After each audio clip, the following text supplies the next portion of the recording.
এই প্রশ্ন অনেক ভাই বোনরা করে।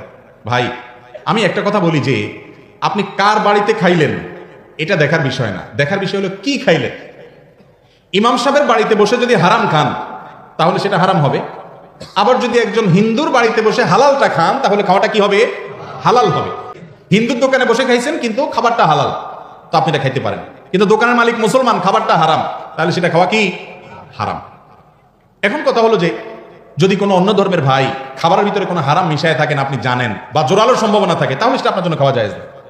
আর এরকম যদি সম্ভাবনা থাকে আপনি খেতে পারেন, খাওয়াটা আপনার জন্য হারাম না। নবী করিম সাল্লাল্লাহু আলাইহি সাল্লাম অমুসলমানের বাড়িতে খেয়েছেন।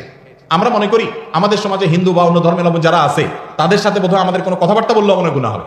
না ভাই, ইসলাম আমাদেরকে এটা বলে নেই। লা ইয়ানহাকুমুল্লাহু আনিল লাযিনা লাম ইউকাতিলুকুম ফিদ দীন, এই আয়াতের মধ্যে আল্লাহ বলেছেন। অতএব হিন্দুদের বাড়িতে খাওয়া অথবা তাদেরকে ডেকে দাওয়াত দিয়ে আপনার বাসায় খাওয়াতে পারেন, কিন্তু সেটা ওই যে আপনি তাকে সদীকুন হামিমের পর্যায়ে রাখবেন না, এই হলো মূল বিষয়।